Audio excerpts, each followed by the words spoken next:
Well, there are many, many reasons, but one of the big ones is that those in power, those making the decisions, they don't always see the pragmatic answer as the first port of call.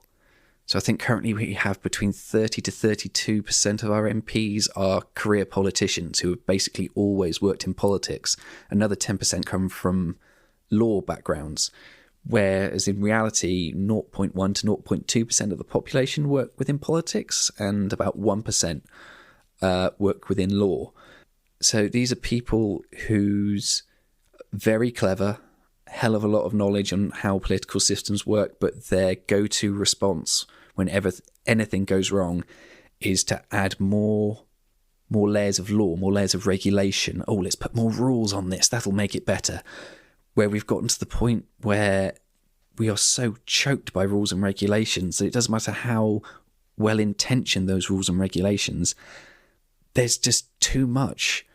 There is too much in the way to get anything done. It's, okay, I love an analogy, and as a fiction writer, that's the sort of thing that I'm constantly trying to do. So the analogy that I have, the way that our country is governed at the moment, is that the government is, it's a restaurant, and the government is trying to feed its customers.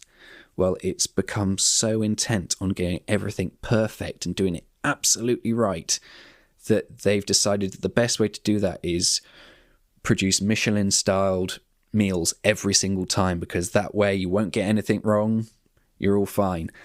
The trouble with that is it costs a lot, it takes forever, and you can't do that much of it.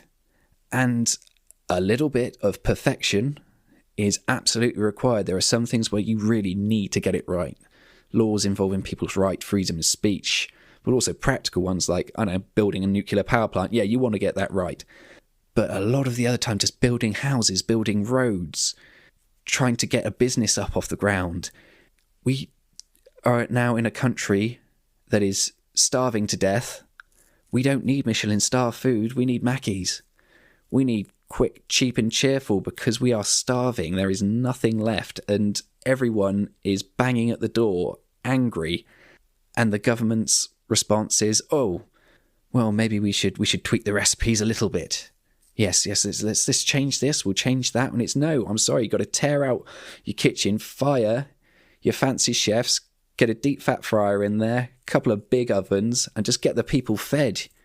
You can work out the niceties later. Right now, we are too desperate as a country, as a nation, to simply sit back and watch this happen again.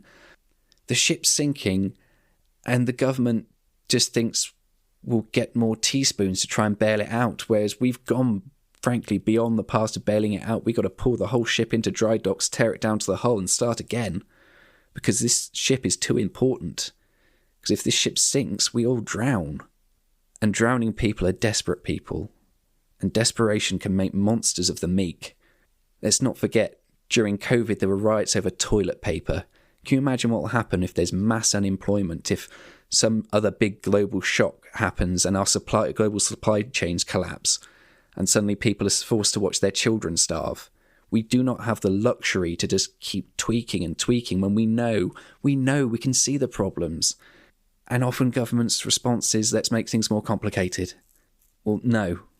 I think anyone with a lick of common sense who hasn't got a vested interest in making things more complicated can see, I'm sorry, time to just cut off what you can, simplify what you have to. And yes, unfortunately, some people are going to fall through the cracks, but the fact is we have to do what's best for the most people. We cannot live our lives and run our country in the pursuit of perfection when we're not even doing the bare minimum for so many people. It's unfair. It's unkind. I'm sorry, sometimes you have to be cruel to be kind, but there it is.